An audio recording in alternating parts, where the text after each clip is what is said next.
చిన్న ప్రార్థన నేను కూడా చేస్తాను.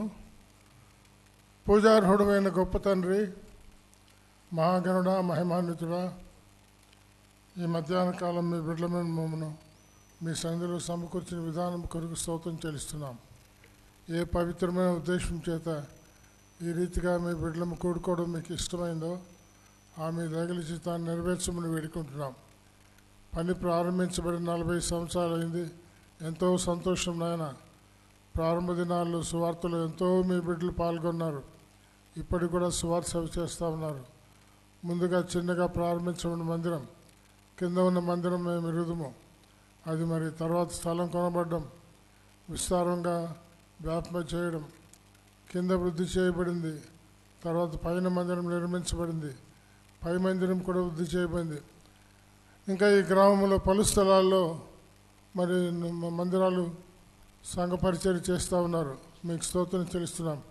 ఇంకా రాబోయే దినాల్లో అతి విస్తారంగా మీ బిడ్డలు పనిచేయడానికి సాయం చేయండి. యవన తరాన్ని మీరు ముందుకు తీసుకోమని వేడుకుంటున్నాం. నల్లపరెడ్డిపల్లిలోను, అంబకపల్లిలోను, ఇంకా మిగిలిన స్థలాల్లో కూడా బ్రాహ్మణపల్లిలోను పలు స్థలాల్లో సంఘాలు ఉన్నాయి. వాటన్నిటిని బట్టి మీకు స్తోత్రం చెల్లిస్తూ పూజిస్తున్నాం, కొనియాడుతున్నాము, కనపరుస్తున్నాం. ప్రతి చోటు కూడా ఇంకా అనేకమైన సంఘాలు ఏర్పాటు చేయడానికి సాయం చేయమని ఘనత, మహిమ, ప్రభావాలు మీకు ఆరోపిస్తూ ఉదయకాలం మీ బిడ్డలమైన మాతో కూడా మీరుండి మా వాక్య ధ్యానం మీకు ఎంపెందుగా చేయమని క్రీస్తు యేసు వారి అమూల్యమైన నామమున స్తుతించి ప్రార్థించి మొరపెడుతున్నాం తండ్రి.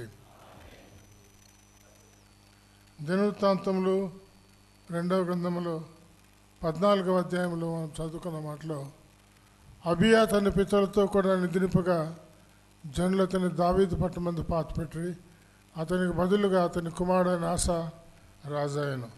ఆసా అంటే వైద్యుడు అని అర్థం. ఆసా అంటే వైద్యుడు. వైద్యుడు రాజ్యపాలన చేస్తూ ఉన్నాడు.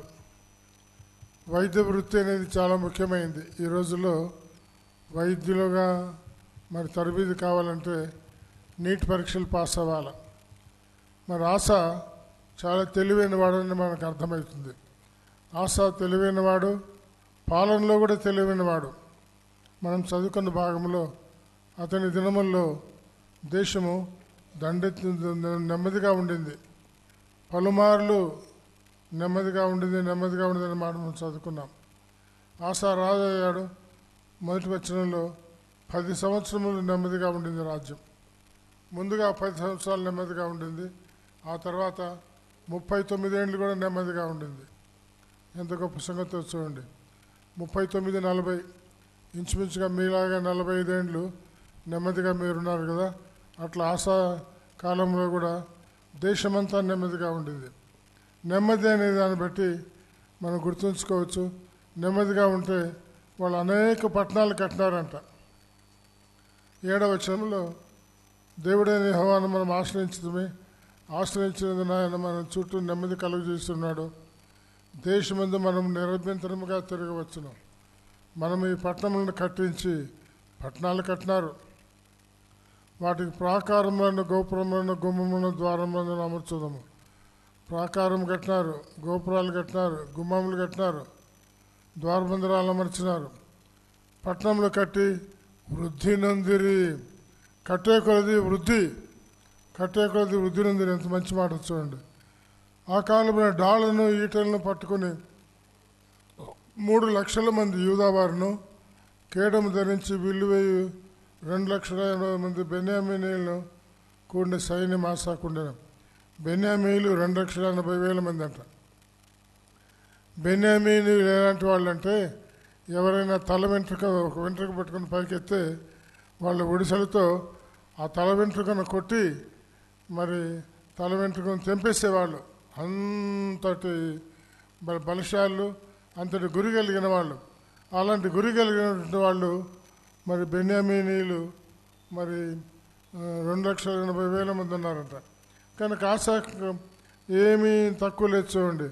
వీరందరూ పరాక్రమశాలు, సామాన్యమైన వాళ్ళు కాదు, అందరూ పరాక్రమశాలు. ఆశ అంటే వైద్యుడిని అర్థమని చెప్పాను కదా నేను. వైద్యుడు రాజుగా ఉన్నాడు. రాజు తర్వాత ఆ రోజుల్లో రాజులే యాజకులు కూడా ఒక రీతికి చెప్పాలంటే. మరి పేతురు పత్రికలో ఏమైంది, మీరు నేను కూడా రాజులైన యాజక సమూహం, మేము నన్ను చీకట్ల నుంచి ఆశ్చర్యకరమైన వెలుగులో పిలిచాడంట. దేవుడు వెలుగు, ఆయన వెలుగుమయమైన వాడు, వెలుగులో ఉండేవాడు, వెలుగులో సంచరించేవాడు. ఇప్పుడు పగలు సుమారుగా 12 గంటల సమయమైంది. వెలుగు మనం రూమ్లో ఉన్నాం కాబట్టి లైట్లు వేసుకున్నాం, కానీ లైట్లు ఆర్పేసినా వెలుగునే ఉంటుందన్నమాట. దేవుడు ఎంత వెలుగైన వాడంటే ఆయన సృజించినటువంటి సూర్యుడు ఎంతో వెలుగైన వాడు. సూర్యునిలో హీలియం మరి కరుగుతూ ఉంటుందంట.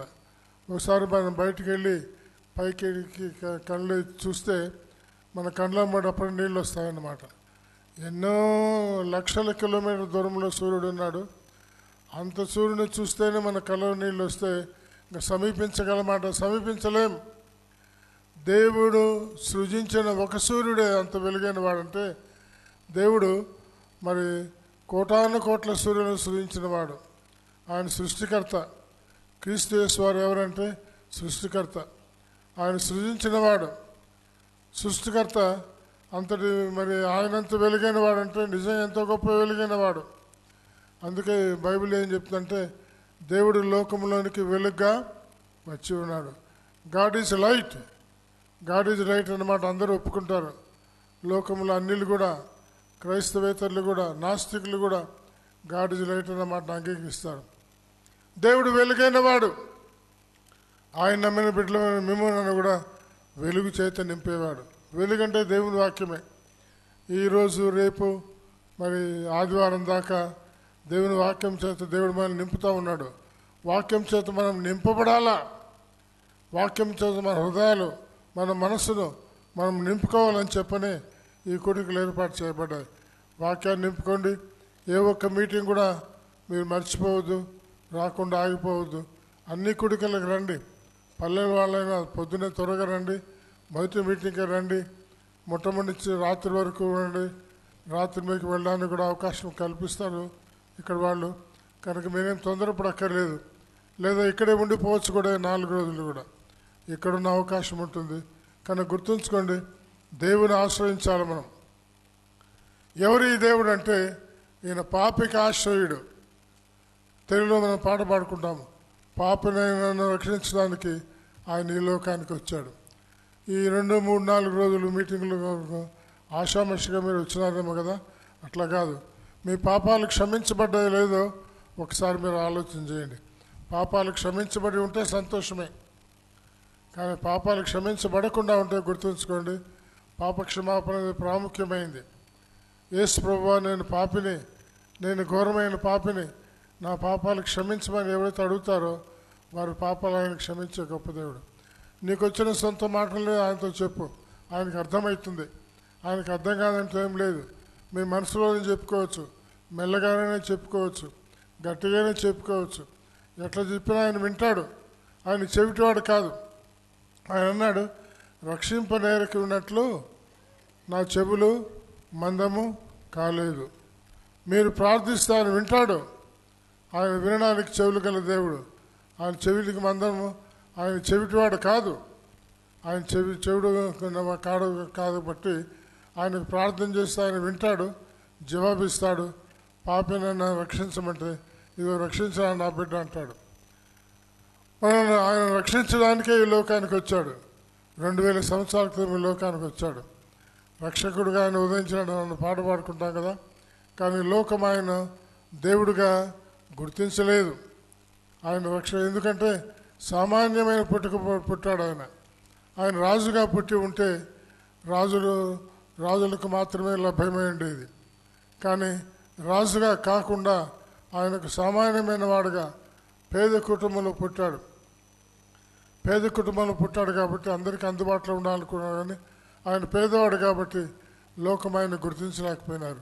గుర్తించకపోయినా 2000 సంవత్సరాలు ఈ లోకంలో జీవించాడు ఆయన.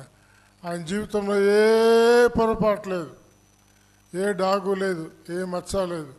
మనం 100 ఏళ్ళు జీవిస్తే, 30 ఏళ్ళు జీవిస్తే, చిన్నపిల్లల మొదలుకొని పెద్దవారి వరకు అందరిలో ఏదో ఒక రకమైన పాపం ఉంటుందన్నమాట. నోరైనా చెడ్డదిగా ఉంటుంది, హృదయమైనా చెడ్డదిగా ఉంటుంది. ఆయన హృదయం చెడ్డది కాదు, నోరు చెడ్డది కాదు, జీవితం అంతా చెడ్డది కాదు. ఆయన ఎంతో రమ్యమైన దేవుడు, గొప్ప దేవుడు, పూజించడానికి అర్హుడైన దేవుడు. కనుక ఆయన నమ్ముకోకుండా ఉంటే దయచేసి ఈరోజు తీర్మానం చేసుకొని వెళ్ళండి. ఇంటికి వెళ్ళక ముందు తీర్మానం చేసుకొని రక్షణ తీర్మానం చేసుకోండి. మీరేమీ చేయక్కర్లేదు. యేసు ప్రభువా నా పాపాన్ని క్షమించడం అడిగితే చాలు. మళ్ళా చెప్తున్నాను, ఈ చిన్న మాట మీ హృదయంలో చెప్పినట్టయితే పాపాలు క్షమించే గొప్ప దేవుడు. ఆయన రక్షిస్తాడు, ఆత్మలో శాంతి ఇస్తాడు, సమాధానం ఇస్తాడు, నెమ్మదినిస్తాడు, తృప్తినిస్తాడు. నాకు ఇప్పుడు 78 ఏళ్ళ వయసు. నా 16 ఏళ్ళ వయసులో నేను యేసు ప్రభువుని నమ్ముకున్నాను. సుమారు 42-43 సంవత్సరాలు, సుమారుగా 62 సంవత్సరాలు అయింది ఆయన నమ్ముకొని. ఏమైనా తక్కువ చేశాడంటే ఏమీ తక్కువ చేయలేదు. అన్నీ ఇచ్చాడా? అన్నీ ఇచ్చినాడు. ఇంకా ఏమైనా ఇస్తే అవి నాకు బరువుగా ఉంటాయని మరి ఇవ్వలేదు కదా. కానీ అన్నీ ఇచ్చిన గొప్ప దేవుడు ఆయన. కనుక ఆ దేవుడిని నమ్ముకున్నాను. నమ్మినప్పటి నుంచి నమ్మిన భార్యను ఇచ్చినాడు, నమ్మిన కుమారులను ఇచ్చినాడు, నమ్మిన మరి మనవరాండ్లను మనవుడిని ఇచ్చినాడు. ఇంకా అన్నీ ఇచ్చినాడు ఆయన. ఉద్యోగం ఇచ్చినాడు, చదువు ఇచ్చినాడు, ఉద్యోగం ఇచ్చినాడు, ఉద్యోగంలో దీవెన ఇచ్చినాడు. మరి ఈరోజు కూడా ఏం తక్కువ లేకుండా అనంతపురం పట్టణంలో జిల్లా హెడ్ క్వార్టర్స్లో ఉన్నాము. ఏమి తక్కువ లేకుండా అన్నిటించిన గొప్ప దేవుడు. కానీ యేసు ప్రభువుని ఎవరైతే నమ్ముకుంటారో వాళ్ళకి అన్నీ ఇచ్చే గొప్ప దేవుడని మనం గుర్తుంచుకుందాం. అవి ఆత్మీయుడు కాదు, వాళ్ళ నాన్న ఆత్మీయుడు కాదు. ఏ రాజులు ఆత్మీయులు, ఏ రాజులు ఆత్మీయులు కాదో నేను చూపిద్దాం అనుకుంటా ఉన్నాను. కానీ మరి ఆ చాట్ దొరుకుతుందో లేదో నాకు.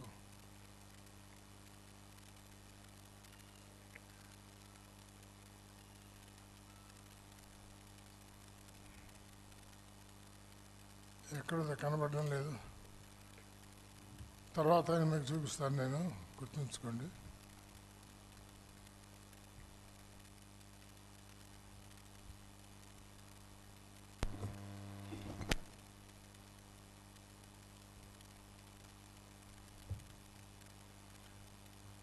ఆసా దేవుణ్ణి నమ్ముకున్నాడు కాబట్టి చక్కగా దీవించబడ్డాడు. మనం ఇందాక అనుకున్నట్టుగా 39 సంవత్సరాలు ఆయన చక్కగా జీవించాడు. అయితే తర్వాత ఏం జరిగిందంటే ఆయన జీవితంలో పాదముల్లో జబ్బు పుట్టిందట. పాదములో జబ్బు పుట్టింది. డాక్టర్లు కూడా జబ్బులు వస్తాయా? వస్తాయి. డాక్టర్లు చనిపోవడం లేదా? చనిపోతున్నారు. డాక్టర్లు కూడా చనిపోతూ ఉన్నారు. చాలా తెలివైన వాళ్ళు ఉన్నారు డాక్టర్లు, అయినా వాళ్ళకు కూడా జబ్బులు వస్తాయి. ఈ డాక్టర్ గారికి జబ్బు వచ్చింది. జబ్బు వచ్చితే 39 సంవత్సరాలు పాదంలో జబ్బు ఉంటుందంటే, పాదములు అంటే నడిచేవన్నమాట. నడకల లోపం ఉంది. రక్షించబడిన వాళ్ళు కూడా నడకల లోపం ఉంది. నడకల లోపం ఉంటుంది అనగా నడిచే విధానం. నడక అంటే నడవడికని గుర్తుంచుకోండి. నడవడికల లోపం ఉండవచ్చు, నడవడికల లోపం ఉండవచ్చు. సేవకులైనా కావచ్చు, సేవకులు కూడా నడిచే విధానంలో నడవడికల లోపం. ఏ రీతిగా జీవిస్తున్నామో ఈ ఉదయకాలం ఒకసారి మనమందరం కూడా ప్రశ్నించుకుందాం. మన జీవితాల్లో దేవుడు ఏం చూపిస్తాడో, ఏం చూపించినాడో, ఏం చూపించబోతున్నాడో వాటన్నిటిని దిద్దుకుందాం. దిద్దుకొని చక్కగా జీవిస్తాం. మొత్తం 41 సంవత్సరాలు ఆయన జీవించాడు. 39 సంవత్సరంలో జబ్బు వచ్చిన 39 సంవత్సరాలు కాపాడినాడు, 40 సంవత్సరంలో కాపాడినాడు, 41 సంవత్సరంలో కూడా కాపాడినాడు. అయితే ఆయన దిద్దుకోలేదు కాబట్టి దేవుడు ఆయన్ను మృత్యుని ఇచ్చినాడు. బైబిల్ ఏం చెప్తుంటే, ఎన్నిసార్లు గద్దించినా లోబడిన వాడు హఠాత్తుగా మరణమవుతాడు. ఈ మాట పదే మనం వింటా ఉన్నాం. ఎన్నిసార్లు గద్దించినా లోబడిన వాడు హఠాత్తుగా 3 సంవత్సరాలు గద్దించాడు. 3 మనది స్థిరమైన సంఖ్య. మనం కొన్నిసార్లు అంటూ ఉంటాం, 3కి 3 మాటికి అంటూ ఉంటాం, అట్లా అనమాట. ఆయన ఆ తర్వాత అత్తరు పనివారి చేత సిద్ధం చేయబడిన సుగంధవర్గంతోనూ పరమల దుర్గంతోనూ నిండు పడక మీద జండ్లు ఆయన ఉంచినారు. విస్తారమైన గంధర్వం దహించి దావీదు పట్టణం ఆయన సమాధిలో పాతిపెట్టారు. రాజు కాబట్టి చక్కగా సమాధి చేపట్టాడు కాబట్టి సమాధులు ముఖ్యమైనవి కాదు, జీవించే జీవితం ముఖ్యమైనది. కనుక రక్షించబడిన మన జీవితంలో కూడా సువార్థికులు ఇక్కడ ఉన్నారు, సువార్త సేవ చేసేవాళ్ళు. ఏ రీతిగా సేవ చేస్తున్నారో ఒకసారి గుర్తుంచుకోండి. ఏ రీతిగా ప్రభువుని ప్రేమిస్తూ ఉన్నారో గుర్తుంచుకోండి. తర్వాత సంఘ పెద్దలు ఇక్కడ ఉన్నారు, సభికులు ఇక్కడ ఉన్నారు.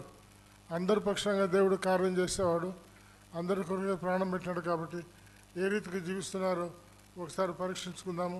మన జీవితాలు దిద్దుకొని ముందుకు సాగుదాం. ఈయన చక్కగా ముందుకు సాగుతున్న సమయంలో ప్రాకారములు కట్టి వృద్ధుడైనాడని 7వ వచనం మనం చదువుకున్నాం.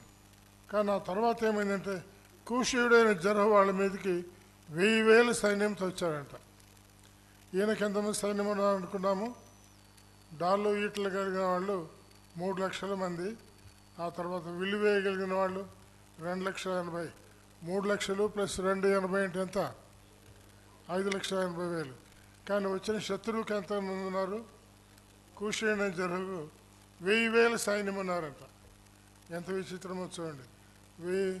1000 సైన్యము కలిగినటువంటి కూషీయుడైన జరహు దండెత్తి వచ్చినప్పుడు దేవుని మొరపెట్టుకున్నాడు.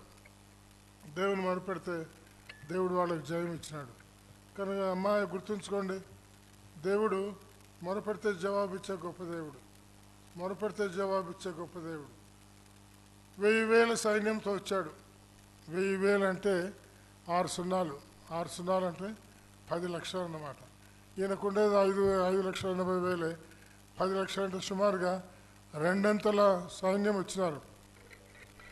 10వ వచనం, వారు మారేషాన జపాతాను పనుల స్థలం ముందు పంక్తులు తీర్చి యుద్ధం కలుపుగా ఆశా తన దేవుడైన ఒక మొరపెట్టి అంటే ఆశ ప్రార్థనాపరుడు.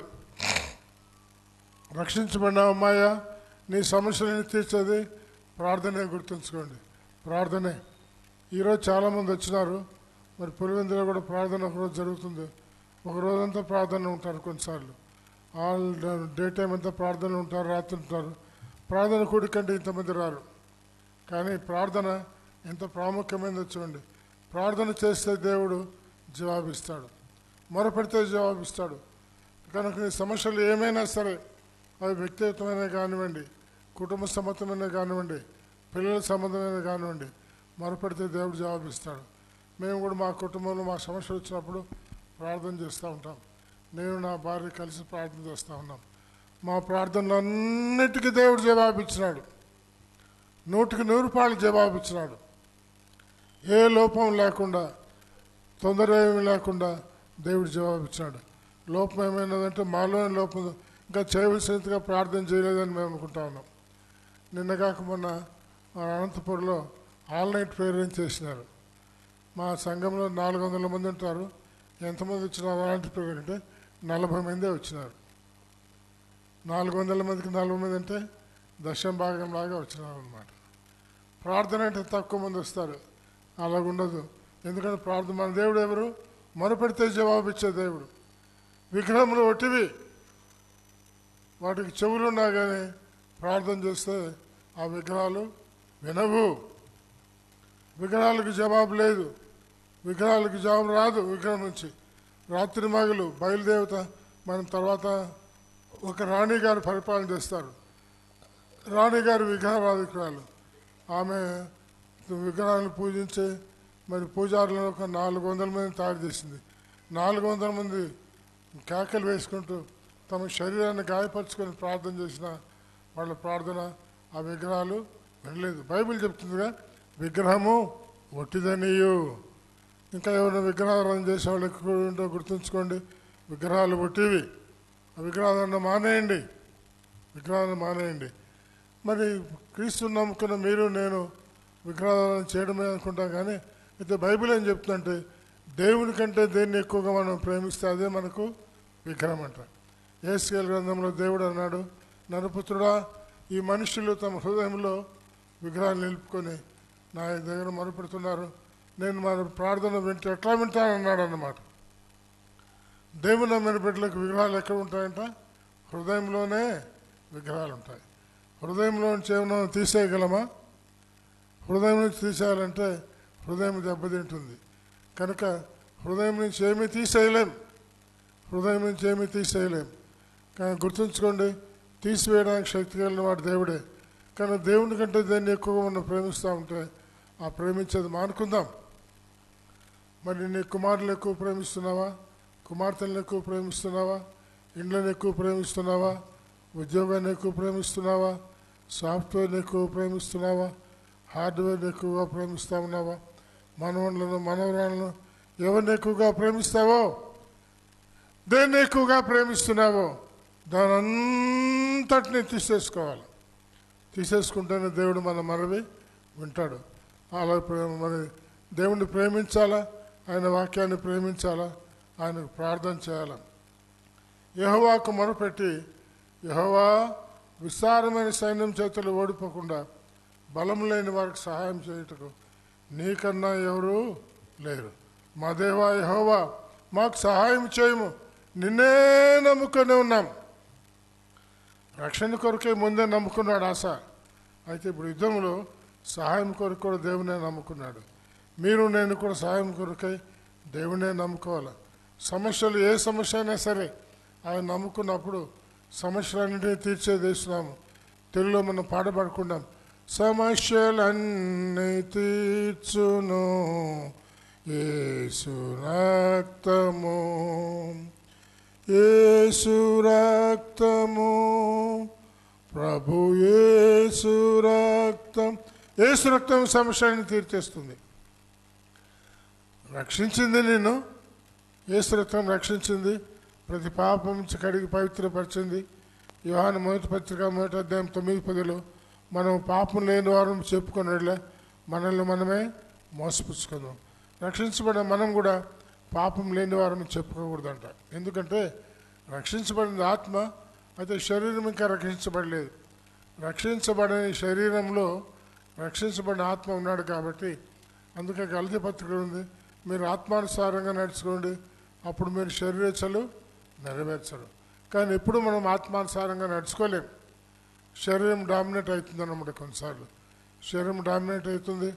శరీరం డామినేట్ అయినప్పుడు ఆత్మానుసారం నడక దూరం అయిపోతుంది. మరి ప్రభు కొరకు చక్కగా మనము జీవించలేకపోతామని మనం గుర్తుంచుకోండి. గలతీయులకు రాయబడిన పత్రిక 3వ అధ్యాయము మరి 19వ వచనం, ఒకసారి 16వ వచనం చదవండి. 3:16.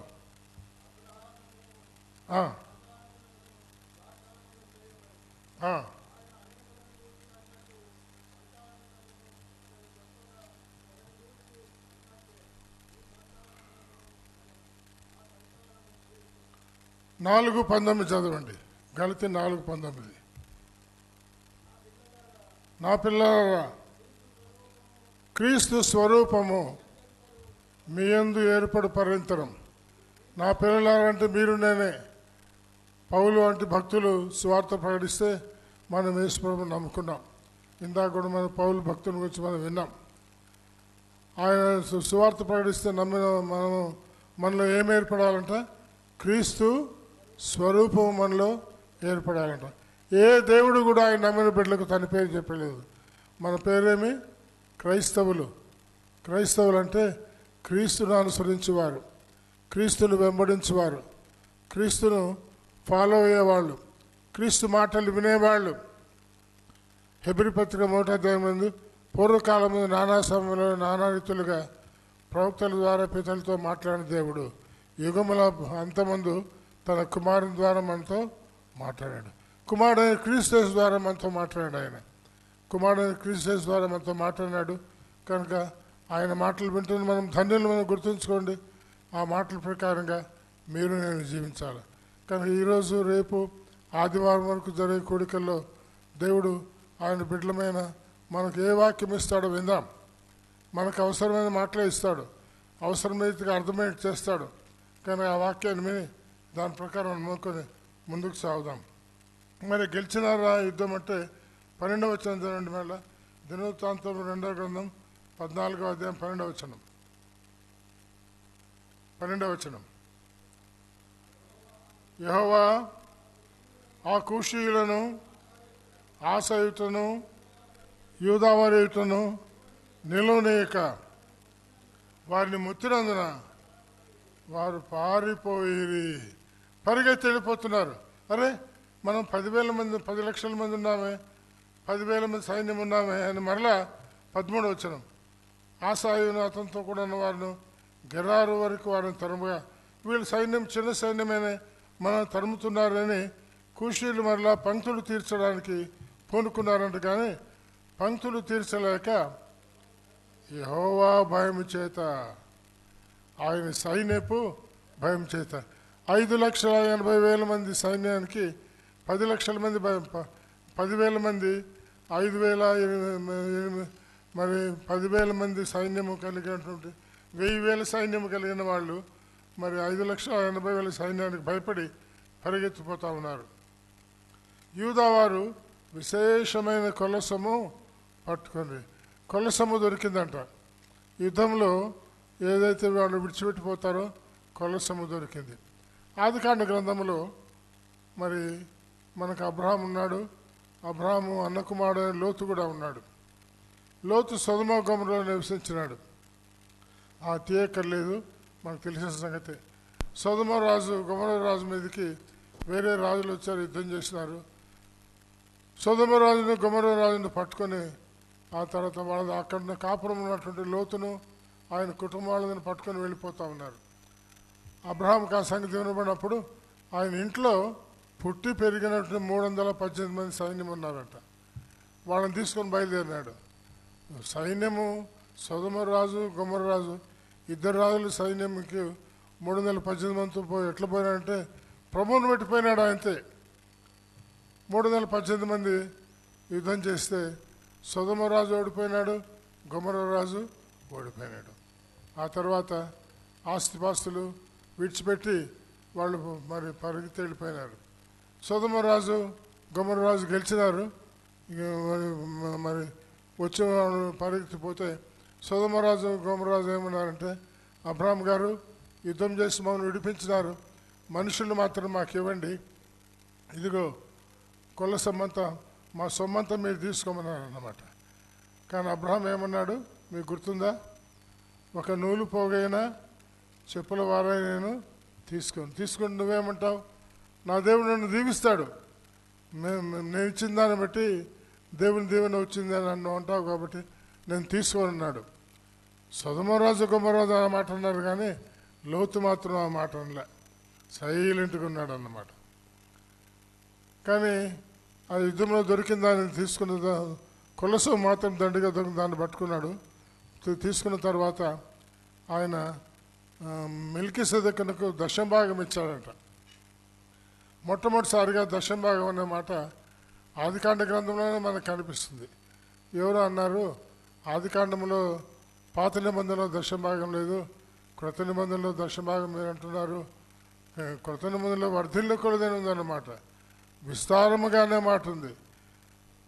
కొరింథీయులకు రాయబడిన పత్రికలో ఏముందంటే, వారు నిరుపేదలైనను వారి దాతృత్వము అనగా దేవునికి ఇచ్చే దాతృత్వము బహుగా విస్తరించిందంట. నిరుపేదలు ఇస్తారు, ధనికులు ఇవ్వరు. ఒకసారి బీద విధురాలు కానుకేస్తే ఆమె కానుక కొంచెం చిన్నదే, కానీ ప్రభు ఏమన్నాడు, ఈమె అందరికంటే ఎక్కువగా వేసింది. ఎందుకంటే అందరూ తమ సమృద్ధిలో వేసినారు, సమృద్ధిలో కదా కానుక వేసింది, దీనత్వంలోనే దరిద్రంలోనే కానుక. ఆమె విధవరాలు బిడ్డలున్నారు కాబోలు చర్చికి వచ్చింది, ఉన్నదంతా కూడా కానుకేసింది, కాసులు కానుకేసిన మరి ఒకవేళ బిడ్డ అమ్మ ఆకలంటే ఏం పెట్టగలదని ఇంటికి వెళ్తే ఏమి లేవు నాయన అంటుంది. అది కూడా ఆలోచన చేయలేదు, బిడ్డలు అడుగుతారని కూడా ఆలోచన చేయలేదు. దేవుని భాగం దేవునికి ఇస్తే తక్కువ అవుతుందంటే ఏమీ తక్కువ కాదు, కూడా తలుచుకోండి. దేవుని భాగం దేవునికి ఇస్తే దేవుడు దీవిస్తాడు, దేవుని దీవెన మనతో కూడా ఉంటుంది. కానీ సంఘంలో ఎవరైతే దేవుని భాగం ఇవ్వడం లేదో గుర్తుంచుకోండి. మీలో ఇచ్చే వాళ్ళు చాలామంది ఉంటారు, ఇస్తున్నారు కాబట్టి అలాంటి గొప్ప కార్యాలు మీరు ప్రభు కొరకు చేయగలుగుతున్నారు. ఒకరిద్దరు ఎవరైనా ఇవ్వని వాళ్ళు ఉంటూ గుర్తుంచుకోండి. ఉద్యోగస్తులైన పెన్షన్లో దశంభాగం ఇస్తున్నారా? ఇన్కమ్ ట్యాక్స్ ఏమో కడతారు, కానీ దేవుని భాగం దేవునికి ఇచ్చినారా? నేను రిటైర్ అయినా కదన్నా అంటాడు. ఒకసారి ఒక సువార్థకుడు అన్నాడు, సువార్థకుడు ఇవ్వాలన్నా అంటే సువార్థకుడు ఇవ్వాలా? దేవుడు మీకేమిస్తున్నాడో, దేంతో నువ్వు జీవిస్తున్నావో అది ఇచ్చేది నేర్చుకోవాలా. గుర్తుంచుకోండి, పాఠం కొరకే చెప్తున్నాం. మేము కూడా నేను నా భార్య ఆలోచన చేసి మనకు దేవుడు ఇంత రాబడి ఇస్తున్నాడు, ఇందులో ఆయన భాగం ఆయనకి ఇవ్వాలంటే బైబిల్లో 1, 2, 3 దశమ భాగాలు ఉన్నాయి. ద్వితీయోపదేశకాండం 14వ అధ్యాయంలో 16వ అధ్యాయంలో మీరు చూస్తే ఆ మాటలు మనకు కనిపిస్తాయి. మొదటి దశమ భాగము సంఘానికి ఇస్తే సంఘము సువార్థికులకు ఇవ్వాలంట. సువార్థికులు ఈరోజు అక్కడ పాత నిబంధనలో లేవీలు అన్నారు, లేవీలకు ఏ స్వాస్థ్యం నేను ఇవ్వను. లేవి అంటే హత్తుకొని ఉండేవాళ్ళు, ఎప్పుడు దేవుని హత్తుకొని ఉంటారు, దేవుని సేవను హత్తుకొని ఉంటారు, వాళ్ళకి ఇవ్వాలా. కనుక సంఘంలో వచ్చే మొదటి రాబడి ఎవరికి ఇవ్వాలంటే మొదటి దశమ భాగము దేవుని సేవకులకు ఇవ్వాలా. సంపూర్ణంగా సేవకు సమర్పించుకున్న వారికి ఇవ్వండి. మరి రెండవ దశమ భాగం అంటే మందిరము జరిగే కార్యక్రమాలకు ఇవ్వాలి. ఈ 4 రోజులు స్పెషల్ భోజనాలు మనకున్నాయి, దాని కొరకు వినియోగిస్తారు. మూడవ దశమ భాగం 3 సంవత్సరాలకు ఒకసారి తీయమన్నాడు. ఒకవేళ 3 సంవత్సరాలకు ఒకసారి అంటే సంవత్సరానికి 3.33 అనుకోండి, లేదా 4% అనుకోండి. ఆ 4వది నీ ఇంట్లోనే పెట్టుకోమన్నాడు. నీ ఇంటికి దేవుని సేవకులు వస్తారు, విధవరాణులు వస్తారు, తల్లిదండ్రులు లేని వాళ్ళు వస్తారు, వాళ్ళ అక్కర్లాడు చెప్తారు మీకు. కనుక వారికి ఇమ్మన్నాడు. కనుక నీ దగ్గర పెట్టుకొని ఇంట్లో ఉన్న దాన్ని అట్లా దేవుని సేవకులకు, విధవరాణులకు, అక్కరగా ఉండేవారికి ఇవ్వాలి. మీ ఇంటికి ఎవరు వచ్చినా ఒట్టి చేతితో వాళ్ళని పంపేయద్దు, ఖాళీ చేతితో పంపేయద్దు. ఖాళీ చేతులు పంపిస్తే వాళ్ళు ఖాళీ చేతులను పంపించాలని చింతపడతారు. సేవకులు అడగరు నిన్ను. మన సంఘాల మధ్య అడిగే అలవాటు అంటూ మనకు లేదన్నమాట. అడగకపోయినా వాళ్ళ అక్కర్లు మనం తీర్చాలి. మీ బట్టలు ఎక్కువ ఉన్నాయా వాళ్ళతో పంచుకోండి, డబ్బులు ఎక్కువ ఉన్నాయా వాళ్ళతో పంచుకోండి, బైబిల్ పుస్తకాలు ఎక్కువ ఉన్నాయా వాళ్ళతో పంచుకోండి. ఇక అనేక రీతిలుగా దేవుని కార్యక్రమాలు జరుగుతూ ఉన్నాయి. పత్రికలు లేవని అడిగేవాళ్ళు కొద్దిమంది ఉన్నారు, పాటల పుస్తకాలు లేవని అడిగేవాళ్ళు కొద్దిమంది ఉన్నారు. వాళ్ళకు పాఠ పుస్తకాలు కొనివ్వండి. పత్రికలు లేని వారికి పత్రికలు అచ్చువేసి వాళ్ళకి ఇవ్వండి.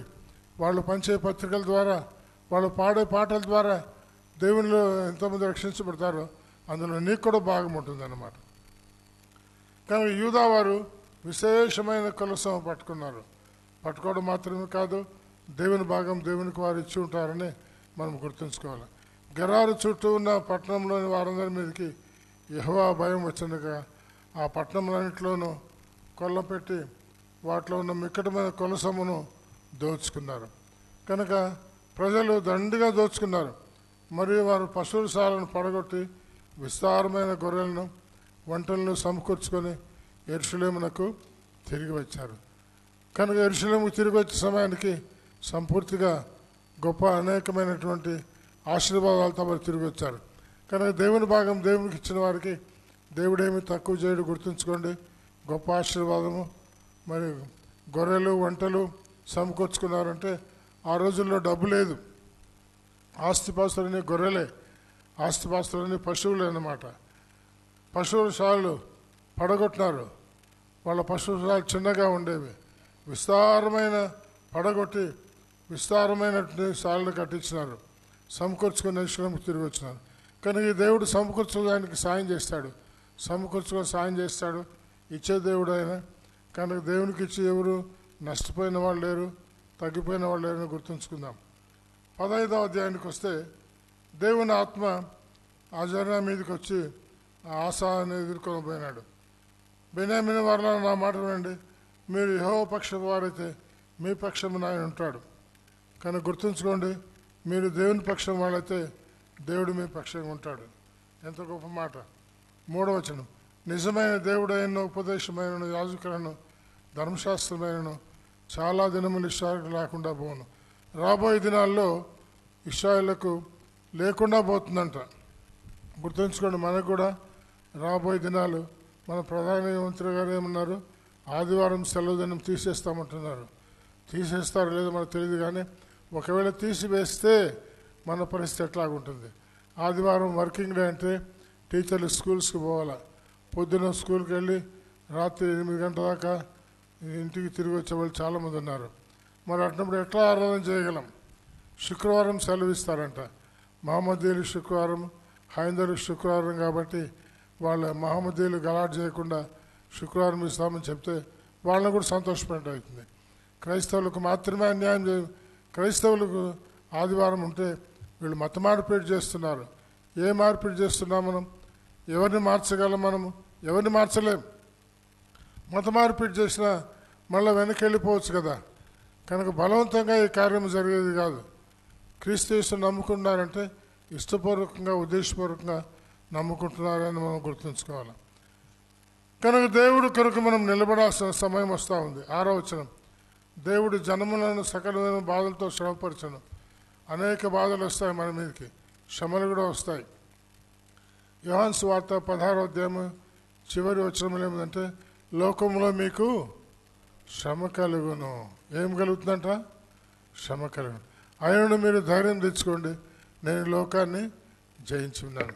యోహాను సువార్త చాలా రమ్యమైన సువార్త. యోహాను సువార్తలో 21 అధ్యాయాలు ఉన్నాయి. ప్రతి 4 అధ్యాయాలకు భాగంగా మనం ధ్యానించవచ్చు.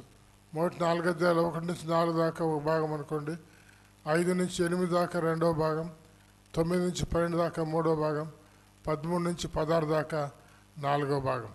4వ భాగం చివరిలో ఏముంది? 16వ అధ్యాయం చివరిలో, లోకంలో మీకు శ్రమలు కలుగును, ఆయన ధైర్యం తెచ్చుకోండి. 17వ అధ్యాయం చాలా రమ్యమైన అధ్యాయం. 17వ అధ్యాయంలో దేవుడు తను నమ్మిన బిడ్డల కొరకు చేసే సుదీర్ఘమైన ప్రార్థన ఉందన్నమాట. ఎందుకు శ్రమలు మనకు కలిగిన వెంటనే ఆయన ప్రార్థన చేస్తున్నాడు. మనం ప్రార్థన చేస్తే జవాబు ఇస్తాడు. తండ్రి అయిన దేవునికి, కుమారుని క్రీస్తు వారు ప్రార్థన చేస్తున్నారు. సంఘం కొరకు ఆయన ప్రార్థన చేస్తూ ఉన్నాడు. కనుక మనకు ఏం శ్రమలు వస్తాయో మనకు తెలియదు, కానీ శ్రమలన్నిటి నుంచి విడిపించమని ప్రార్థన చేస్తే గొప్ప దేవుడు ప్రధాన యాజకుని క్రీస్తు మనకున్నాడు.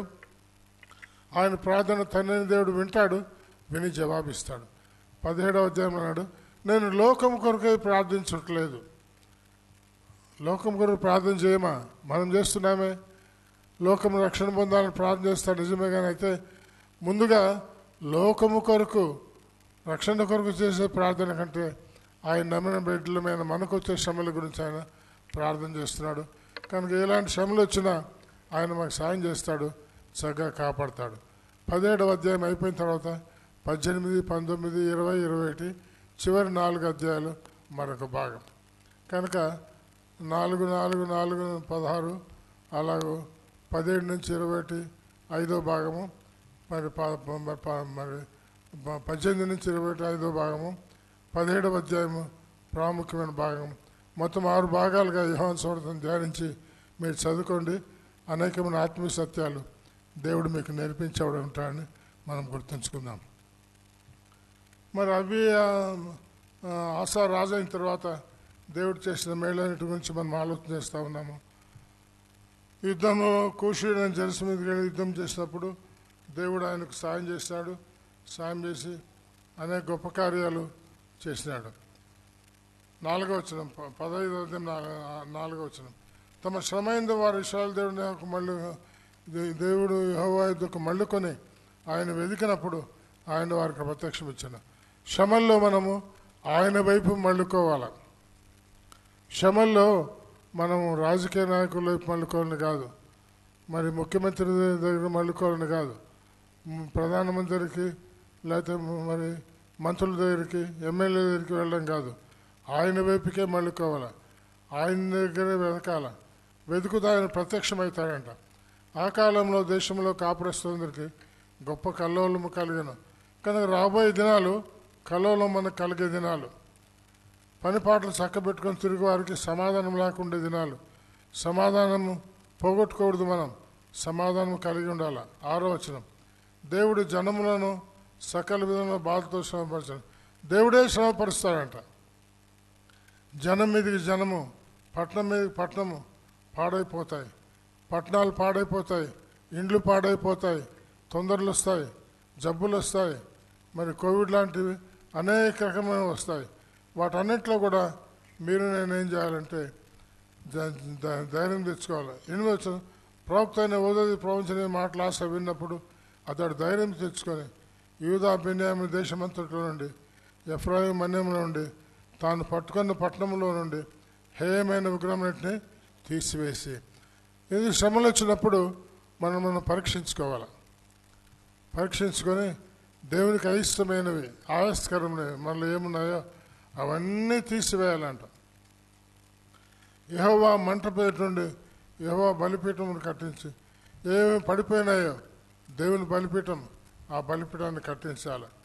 యూదా బెన్యామీయులందరినీ ఎఫ్రాయిము మనష్షే షిమ్యోను గోత్రస్థానం నుండి వచ్చి వారి మధ్య నివసించి పరదేశులను సమకూర్చాడు.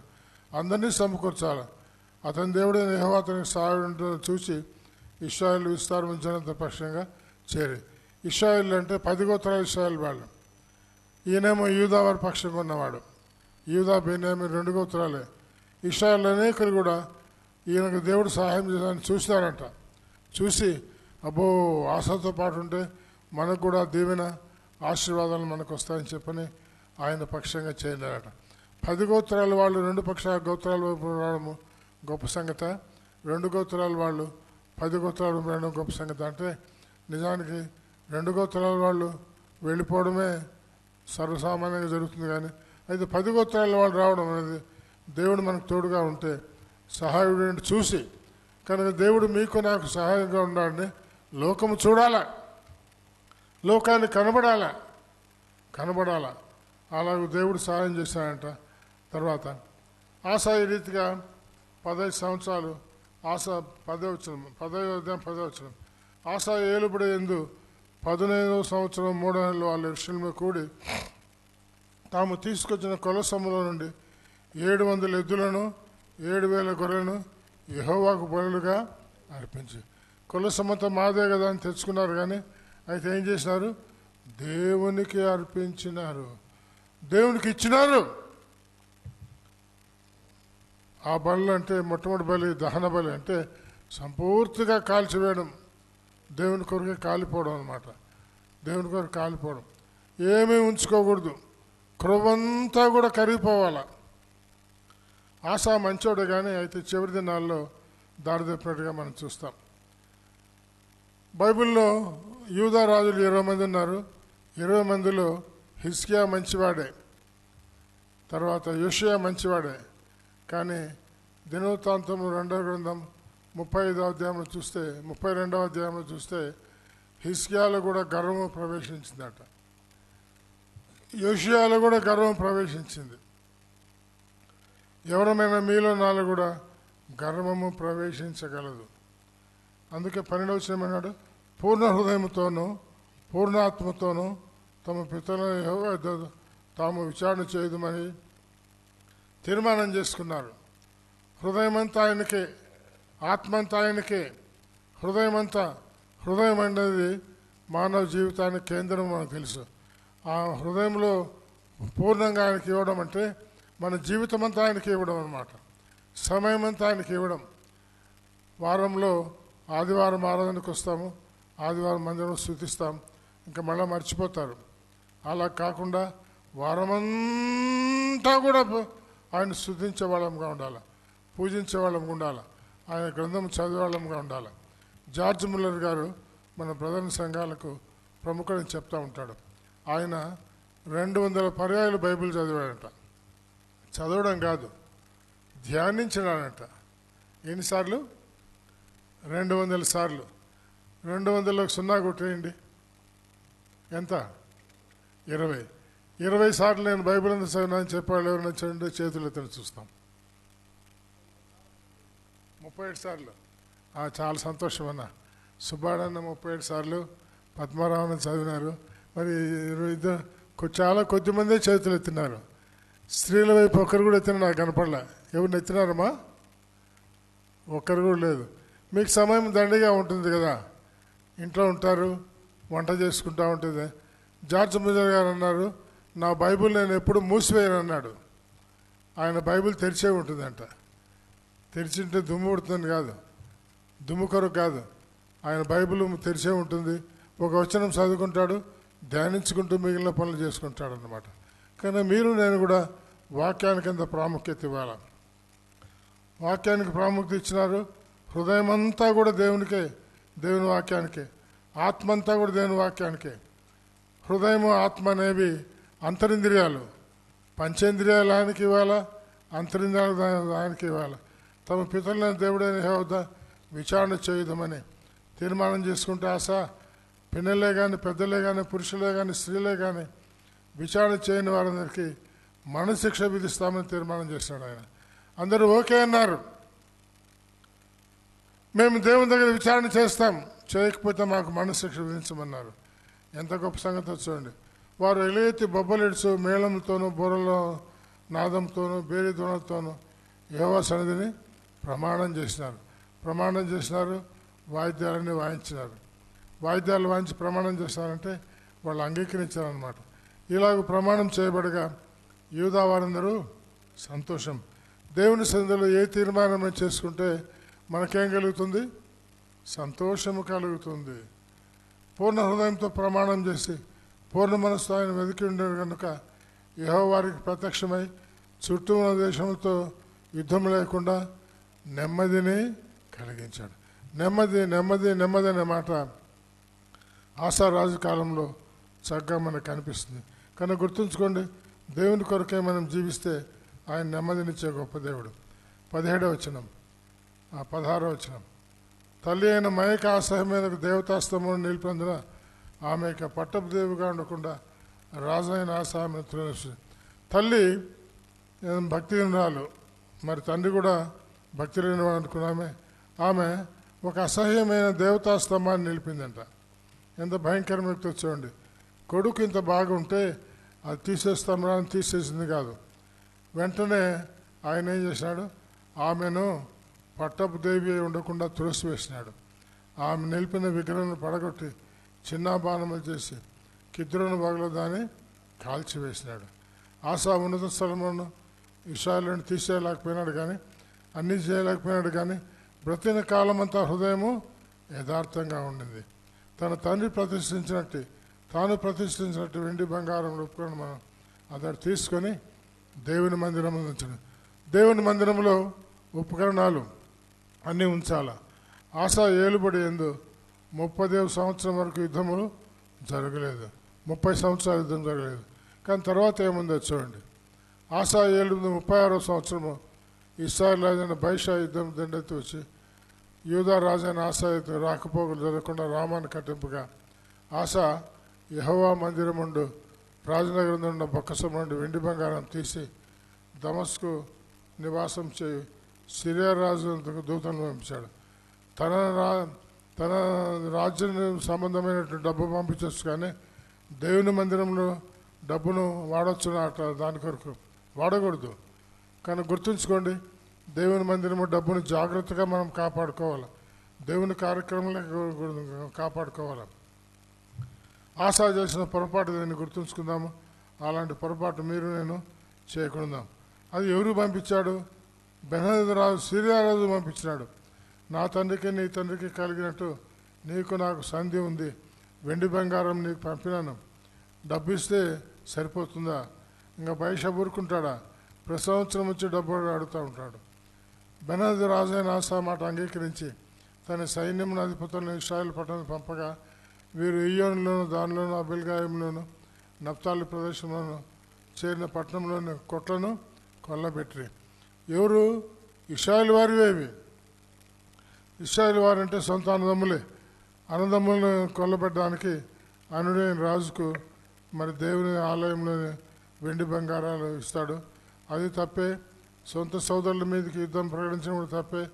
వాళ్ళతో మాట్లాడి సరి చేసుకుంటే బాగుండేది. ఈ సంగతి తప్పని 7వ వచనంలో ఆ కాలంలో దీర్ఘశానాన్ని యూదా రాజుని ఆసక్తికి వచ్చి ఇలాగ ప్రకటించడం.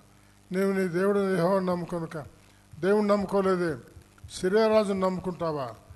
సిరియా సైన్యం నీ దగ్గరికి వచ్చింది, మరి నీ వశం తప్పించుకొని పోయింది. బహు విస్తారమైన రథములు గుర్రప్రాతుల కూషీలు లూబీలు గొప్పదండే వచ్చినాయి కదా. ఆయన నేను యెహోవాను నమ్ముకున్నదన నీ చేతికి అప్పగించబడింది. వృద్ధాప్యంలో భక్తిని కాపాడుకునే విషయంలో ఆశ ఓడిపోయినాడు. అందుకే దేవుడు ఏమన్నాడు? 16:9 చాలా మంచి మాట. తన ఎడల యథార్థ హృదయం గల వారిని బలపరచుటకై యెహోవా కనుదృష్టి లోకమంతా సంచారం చేశాడు. దేవుడు లోకమంతా చూస్తూ ఉన్నాడు. దేని కొరకు? యథార్థ హృదయం గల ఎవరంటే వారిని బలపరచడానికి. ఆశా హృదయం ఇంతవరకు యథార్థంగా ఉండింది. అయితే సిరియా రాజుని బెనదికి ఇచ్చే విషయంలో యథార్థంగా లేదు. ఈ సమయంలో నువ్వు మధ్య ప్రవర్తించగాను యుద్ధం వరకు నీకు యుద్ధమే కలుగును అని దేవుడు ప్రకటిస్తే ఆ దీర్ఘదర్శితో ప్రకటించినందున ఆశ అతని మీద కోపగించి రౌద్రం చూపతని బందీగృహంలో వేశాను. దేవుని బిడ్డలు చెప్తే దేవుని బిడ్డ మీద కోప్పడితే ఏం లాభం? వాక్యం చెప్పేవాళ్ళ మీద కోప్పడితే ఎప్పుడు కూడా వాక్యము నీకు అవసరమైంది మేలుకరంగా చెప్తేనే సంతోషపడతావా? దేవుడు నీలో ఉన్న లోటుపాటు చూపించినప్పుడు వెంటనే దిద్దుకుంటే మంచిది. కానీ ఆశ జనుల్లో కొందరిని బాధపడుతుంది. బహుశా జనులు కూడా చెప్పినారేమో, అయ్యా అట్లా ఉండకూడదు, మనం తప్పు, నువ్వు ఆయన బందీగృహంలో వేసినావు తప్పు అని చెప్తే వాళ్ళని కూడా బాధపరిచినాయట. ఆశ చేసిన కార్యం గురించి ఇశ్రాయేలు రాజుల గ్రంథంలో రాయబడింది. ఆశ తను ఏలుబడింది 39వ సంవత్సరం పాదంలో జబ్బు పుట్టింది. కానీ డాక్టర్ కదా, డాక్టర్స్ దగ్గరికే పోయినాడు కానీ దేవుని దగ్గర విచారణ చేసి పరమ డాక్టర్ని సంప్రదించలేదు. డాక్టర్ దగ్గర పోయి తప్పేం కాదు, కానీ అయితే డాక్టర్లు కూడా ఏమంటారు? దేవుని ప్రార్థన చేసుకోమంటారు అనమాట. హాస్పిటల్లో ఆపరేషన్ చేసేటప్పుడు నీ దేవుడికి ప్రార్థన చేసుకోమని చెప్పాలి అంటారు. కనుక వాళ్ళు కూడా దేవుని మీద ఆధారపడతారు. దేవుడు పరమ డాక్టర్ని వాళ్ళు కూడా నమ్ముతూ ఉన్నారు. గుర్తుంచుకోండి. కనుక మీరు నేను కూడా ఈ విషయంలో మతి తప్పి ప్రవర్తించకూడదు. ఒకసారి మనము జకర్యా గ్రంథము 4వ అధ్యాయంలో ఈ మాట చదువుకుంటాం. జకర్యా గ్రంథం 4వ అధ్యాయంలో జెరుబ్బాబేలు అంటే బబులోనులో పుట్టినవాడు. తిరిగి మందిరం కట్టించడం దేవుడు చెప్పినప్పుడు జెరుబ్బాబేలు చేతులు మందిర పునాది వేయబడినాయి. జకర్యా గ్రంథం 4వ అధ్యాయం. అతని చేతులే ముగించును. అమ్మాయా, దేవుడు నీ జీవితంలో కార్యం చేసి మందిర పునాదులు వేయించినాడు. నీ చేతులే మందిర పని ముగిస్తాయి. అంటే చివరిదాకా దేవుడు నీకు సాయం చేస్తాడు. సైన్యముల అధిపతి యెహోవా నన్ను మీదకు పంపినాడు నువ్వు తెలుసుకుంటావు. కార్యముల అల్పములైన కాలమును తృణీకరించిన వాడేవుడు. లోకమంతా సంచారం చే యెహోవాకు 7 నేత్రములు జెరుబ్బాబెలు చేతిలో గుండు నూలు చూసి సంతోషించును. జెరుబ్బాబెలు చేతులు ఏముందంట? గుండు నూలు. నూలు గుండు ఎవరి చేతిలో ఉంటాయి? బేల్దారుల చేతిలో ఉంటాయి అన్నమాట. బేల్దారులు నూలు గుండు లేకుండా కడితే ఏముందా కూడా శుభ్రంగా పడిపోతుంది. నూలు గుండు వేసి కడితే ఎన్ని సంవత్సరాలైనా భద్రంగా ఉంటుంది అన్నమాట. కానీ మీరు నేను కూడా ఆత్మీయ జీవితాన్ని ఎట్లా కట్టుకోవాలా? గుండు నూలు. గుండు యేసు ప్రభు వాక్యమే, నూలు కూడా యేసు ప్రభు వాక్యమే. వాక్య ప్రకారంగా మన జీవితాలు కట్టుకోవాలి. కట్టుకున్నప్పుడు చక్కగా మనం ముందుకు సాగుతాం. ఆశ చివరిలో దారి తప్పినాడు. చాలామంది జీవితకాలంలో బాగుంటారు, కానీ అదే చివరిలో దారి తప్పుతారు. మరి దారి తప్పిన వాళ్ళు ప్రార్థిస్తే దేవుడు ఏం చేస్తాడు? జకర్యా గ్రంథం 3వ అధ్యాయంలో జెరుబ్బాబేలు సరే, యెహోషువ ప్రధాన యాజకుడిగా ఉంటాడనమాట. యెహోషువ జాగ్రత్తగా జీవించకుండా తన జీవితంలో దెబ్బతింటే వెంటనే సాతాను దేవుని దగ్గరికి వెళ్ళి యెహోషువ కొరకై దేవుని కంప్లైంట్ చేస్తుంది అనమాట. వెంటనే 3వ అధ్యాయం 2వ వచనంలో సాతాను యెహోవా నిన్ను గద్దించును, యెరూషలేమును కోరుకొని యెహోవా నిన్ను గద్దించును. యెహోషువ అంటే ఎవరనుకున్నావు? అగ్నిలో ఉండి తీయబడిన కొరివి వంటి వాడు అని అన్నాడు. మలిన వస్త్రాలు ఉంటాయిలే. యెహోషువ మలిన వస్త్రం ధరించిన వాడే దూత సముఖ నిలబడి ఉండగా దూత దగ్గర నిలిచిన వారిని పిలిచి ఇతను మైల బట్టలు తీసివేయడానికి ఆజ్ఞాపించి, నేను నీ దోషమును పరిహరించి ప్రశస్తమైన వస్త్రంతో అలంకరించున్నాను. మైల బట్టలు చూస్తేనే వెంటనే బహుశా ఒకవేళ యెహోషువ దేవుని అడిగి ఉంటాడు, ఈ మైల బట్ట తీసేసుకోమంటే వెంటనే ఆ మైల బట్ట తీసేసి ప్రశస్త వస్త్రంతో అలంకరించాడు. అలంకరించడం మాత్రమే కాదు, తల మీద తలని పాగా పెట్టి తిరిగి ప్రధాన యాజకుడు దేవుడు ఆయన వాడుకున్నాడు. అమ్మాయ్యా, మీరు నేను కూడా ఏ విషయంలో దారి తప్పినామో దాన్ని దిద్దుకున్నట్లయితే తిరిగి మన దేవుడు వాడుకుంటాడు. కనుక వాడుకునే గొప్ప దేవుడు. మరి ఆశ జీవితం దిద్దుకోలేదు కాబట్టి జీవితంలో దెబ్బతిన్నాడు. కనుక గుర్తుంచుకోండి, చివరి దగ్గర వచ్చి మన భక్తిని కాపాడుకోవాలా, జీవితాన్ని దిద్దుకోవాలా. అలా దిద్దుకోవడానికి ప్రభుత్వ అమూల్యమైన కృపను మనందరి పట్ల విస్తరింప చేయను కాక చిన్న మాట ప్రార్థన చేసుకొని మన కోరికను ముగించుకుందాం. దయచేసి అందరూ కళ్ళు మూసుకోండి. అందరూ కళ్ళు మూసుకోవాలా. నేను చూస్తా ఉన్నా, ఇంకా కళ్ళు తెచ్చే ఉన్నారు కొంతమంది. ఏ విషయంలో దారి తప్పినామని దేవుడు మీతో మాట్లాడాడు. రక్షణ లేని వాళ్ళు రక్షించబడుకున్న దారి తప్పినారు. తిరిగి దేవుడు వారిని దర్శించి వారి జీవితంలో మేలు కలిగించదాన ప్రార్థనలో జ్ఞాపకం ఉంచుదాం. రక్షణ పొందలేదా తీర్మానం చేసుకోండి. మీకు వచ్చిన నోటి మాటదే ఒప్పుకోండి. యేసు ప్రభువా నేను పాపిని, నా పాపాలు క్షమించమని అడిగితే పాపాలు క్షమించే గొప్ప దేవుడు. 1964 సంవత్సరం ఆగస్టు నెల 24వ తారీఖు రాత్రి 10 గంటల సమయంలో నేను అలాగ ప్రార్థన చేశాను. అది 64వ సంవత్సరం అంటే ఇప్పటికి ఎంతకాలమైంది? 60 సంవత్సరాలు అయింది. ఈ 60 ఏళ్ళు కాపాడినాడు దేవుడు. చదువులో సాయం చేసినాడు. చదువుకుని పిల్లలు నరమయ్య నమ్ముకుంటే చదువులో సాయం చేస్తాడు. పరీక్షలు కాపీ కొట్టబోతున్నట్టు పాస్ అనుకుంటారేమో. కాపీ కొట్టాల్సిన అవసరం లేకుండా ఆయన పాస్ చేస్తాడు, చదివిస్తాడు, మంచి మార్కులు ఇస్తాడు. నాకు యూనివర్సిటీలో మొదటి 3 ర్యాంకుల్లో ఒక ర్యాంక్ ఇచ్చినాడు. అంత గొప్ప దేవుడు మీకు కూడా ఇస్తాడు. కావాలంటే ప్రార్థన చేయండి. వరప్రసాద్ అంకులకు యూనివర్సిటీలో మొదట 3 ర్యాంకుల్లో ఒక ర్యాంక్ ఇచ్చినామంట. మాకు కూడా మనం అడగండి, తప్పకుండా ఇస్తాడు ఆయన. ఇస్తాడో లేదో మీరే సాక్ష్యం చెప్తారు. నాలాగా మీరు కూడా సాక్ష్యం చెప్తారు. నమ్ముకున్న భార్యని మనం అడగండి, నమ్ముకున్న భార్యని ఇస్తాడు. కుమార్తెలు నమ్ముకుంటూ చేయమని అడగండి, ఇస్తాడు ఆయన. మనవరాలు కూడా నమ్ముకుంటూ చేయమని అడగండి, ఇస్తాడు ఆయన. మీరు ఏమేమి అడిగితే అన్నీ ఇస్తాడు ఆయన. నేను ఇందాక చెప్పాను కదా, లోబడలేని ప్రజల వైపు దినమంతా నా చేతులు చాచి ఉన్నాను.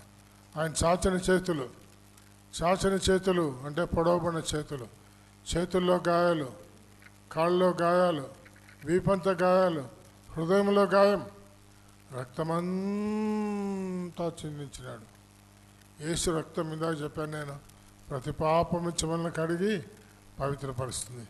అలాగూ రక్షణ లేని వారు రక్షణ ప్రార్థన చేయండి. రక్షించబడిన వాళ్ళు తమ జీవితంలో ఏ విషయాలు దిద్దుకోవాలో ఆశ దిద్దుకోలేదు. మీరు మాత్రం అట్లా ఉండకుండా మరి దిద్దుకోండి. ఆశ కంటే మరి 66 గ్రంథాలు అప్పుడు లేదు, పుస్తకం లేదు. మనకు దేవుడు 66 గ్రంథాలు ఇచ్చినాడు. 39 పాత నిబంధన గ్రంథాలు, 27 క్రొత్త నిబంధన గ్రంథాలు అన్నీ ఇచ్చినాడు ఆయన. వాటన్నిటి శుభ్రం జీవించడానికి ప్రభు సాయం చేయను కాక. 1 నిమిషం నేను మౌనంగా ఉంటాను. అలాగూ మరి నిమిషం మౌనం అయిన తర్వాత చివరి ప్రార్థన చేద్దాము. మౌనంగా ఉండండి, ప్రార్థన చేసుకుంటూ ఉండండి. దేవుడు ఏ విషయంలో దిద్దుకోమని చెప్తున్నాడో అలా దిద్దుకోవడానికి దేవుడు సాయం చేయను కాక. చివరి ప్రార్థన పాలెడున్న చివరి ప్రార్థన చేసి ముగిస్తారు.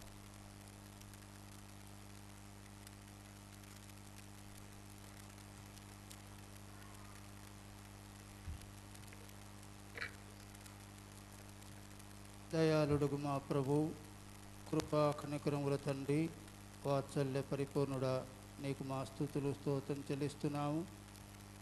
45వ సంవత్సర వార్షికోత్సవ సభల యందు మొదటి సెషన్లో మీ దాసు నిలిపి మా కొరకై మీరు సిద్ధపరచి తీసుకుని వచ్చి అందించిన అమూల్యమైన మీ మాటను బట్టి మీ స్తోత్రములు.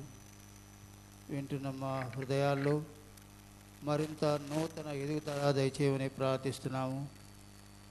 ఆత్మీయముగా అంతకంతకు వర్ధిల్లే కృపను అనుగ్రహించండి.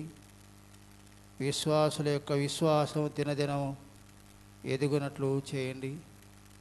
ప్రభు ఆశావలే మొదటి జీవితం బాగుండిన చివరి జీవితంలో తాను చేసిన తప్పిదాన్ని బట్టి తాను పొందిన అనారోగ్యం, పాదాల్లో జబ్బు పుట్టడం, మా జీవితాల్లో ముగింపు జీవితంలో ఉన్న లోపాలు దిద్దుకొని మమ్మల్ని పరీక్షించుకొని మా తప్పిదాలు తెలుసుకొని వాటిని ఒప్పుకొని విడిచిపెట్టి క్షేమ పొందుటకై కృపనివ్వండి.